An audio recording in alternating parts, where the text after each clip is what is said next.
Good evening, my friends. This is Paul, and you probably already know this from the pinned video on my channel, but Deltarune and Undertale in particular, happen to be two of my favorite video games from a Catholic perspective, because in order to get the best ending, well, sort of, in the case of Deltarune, is you can't kill anyone. And I thought, man, that'd be super cool if you could do that in other video games besides just that, but no other video game will actually acknowledge that that's a thing. In most RPGs, the goal is kill as many people as possible so that you can power up your character.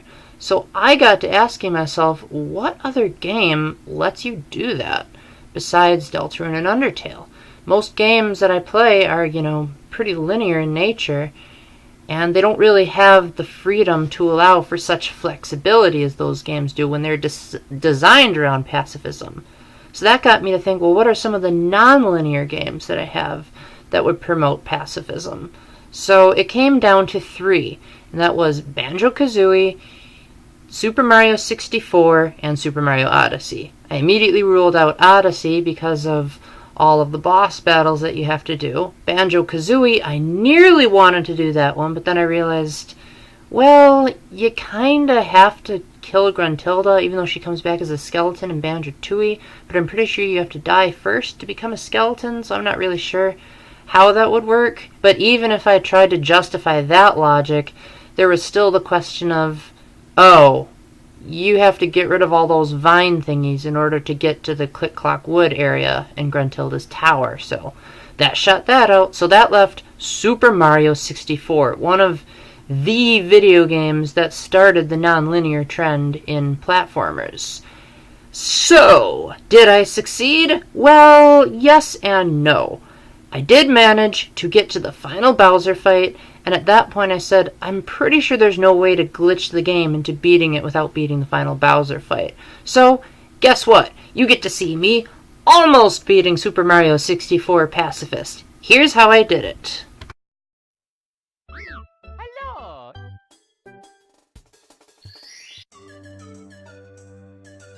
Okie dokie. So for starters, I thought it might be fair if I showed you guys exactly what stars I got to prove that I didn't cheat my way through the game, I didn't use any glitches, I wanted to do it fair and square. I tried to do the infinite staircase glitch, but I could not figure out how to do it for the life of me, so I just toughed it out and grabbed the 70 stars. So that menu there is showing which stars I intentionally avoided because they were either too hard or involved killing someone. One of which was the very first star in the game, actually. Required you to kill the Bob-omb King. So I had to go through Bob-omb Battlefield without the use of cannons. Now that was interesting. Let me show you how that went to be. So first off, I had to grab the wing cap. Now thankfully, the wing cap doesn't require you to kill anyone to get it. In fact, there are no enemies to kill. So after you grab the wing cap, then you have to carefully make your way up the mountain. I initially tried just using the shortcut in the flower bed, but it turns out that if you warp somewhere with the wing cap on, it'll automatically turn off the cap. So what I had to do instead was I had to triple jump off of this boulder to get over the hurdle. And then, after that, I just had to keep long jumping along the path as fast as I could. Mind you, you have just enough time to do this as I record this. So Mario's flying along the path. I figure I'm wasting time. Let's hurry this up. Then you run along the path. It seems a little bit redundant now. And then finally, roughly around this point is when you do the triple jump. I kind of messed up on the timing here during the recording, but suffice to say, then I figured out I could stand still, and with just enough time to spare, that's how I was able to get the star on the island and was able to complete the red coin challenge. So I forgot to mention this earlier, but I'm not going to show you guys absolutely everything I did to do this. I just don't have that much time on my hands to film an entire playthrough like some YouTubers do. However, I am going to share with you some of the highlights, and Whomp's Fortress was definitely the biggest thorn in my side as well as one of the most surprising ones to complete, because the very first mission is chip off Whomp's block, which basically unlocks like half of the level once you beat him. The problem is before you beat him, you don't have access to the cannon, or the owl, or the top of the tower, so I had to get creative with some of the stars here. So for shooting to the wild blue, since I didn't have the cannon, I thought, I wonder if the trick you use in Mario 64 DS will still work here. Even though you can't slide down walls, you can still wall kick. So with a very carefully timed wall kick, I was able to make it on top of that ledge and nab the star without the cannon. Now for the red coin and 100 coin star challenges. These, I initially thought, Whomp's Fortress has plenty of coins. This is going to be a cakewalk. The problem was, again, the red coins were on the islands, and in order to get to the islands, you have to beat King Whomp first. Or so I thought. It turns out that the islands actually are still there. The game just wants you to think that you can't get to them right away. So what I did was, as I was just fooling around, I happened to notice the islands within my field of vision, right about there, I would say. So I jumped on this elevator, and then after I was in the Whomp battle, granted, I didn't need to initiate the battle in this footage, but at the time, I carefully avoided Whomp, got into this behind the shoulders view, and long jumped onto the island with the red coin. There, I was able to grab the remainder of the red coins that you'd normally have to wait to get, plus the rest of the coins required to get an easy 100 coins without killing a single enemy. Just walk around the piranha plants and do it the easy way. So, you might be thinking, Paul, I didn't see Big Boo's Haunt on your list of stars, and that's because I avoided it altogether because I had to attack the ghosts. Now, you might have been saying, but Paul, ghosts are dead, so you're technically not killing them. Well, if I could say that for every enemy in the game because they just reappear when you go into the level, then technically this run would be pointless. So I just decided against it, and I decided I would get 70 stars another way, because this game is fantastically non-linear. However, one thing that I made a slight oopsie in recording this is that I actually got another star besides the 70, and forgot that I didn't get it as I was filming this. So you guys get to see a little extra bonus. So this one is the 5 Itty Bitty Secret Star on Tiny Huge Island, which, in and of itself, this star isn't terribly hard, especially because there's only so many places you can look when you're giant Mario on a huge island. The problem was the Goombas. Because they're so small, even if Mario just runs into them or they run into you, they die. So, my problem was that I had to find a way to carefully use acrobatics to get around them without them running into me or me running into them, which is way easier said than done. However, on my very first try when trying to film this, why it didn't work during my actual run, I don't know. Maybe it was the nerves of me being like, oh, the audience is going to see this, that boosted my adrenaline, but I actually managed to get the star to appear, and not just appear, but appear golden instead of blue shaded like the rest of them. So then the issue was, okay, how do I get to the island where the star is? Because I tried, narrowly avoided that Koopa there. I tried just going back to where the piranha plant star was, but that didn't work. So a perfect dive that was basically pixel perfect got me onto these blocks and led me to the island with no additional problems. And now, since I ran out of time to film some stuff, I decided I was just going to show you guys some random unedited footage of when I did my Super Mario 64 DS video re-review, also so that you can see how much better this remake's graphics are than the original, because man, Super Mario 64 was an eyesore. So, a couple of miscellaneous things to think about. Jolly Roger Bay I was able to 100% complete because the only enemies in the bay that you can kill are the Goombas when you're trying to get the treasure chest star. And that was easy enough, all I had to do was just walk around them. The hard one, though, was the one where you had to boost onto the pillar to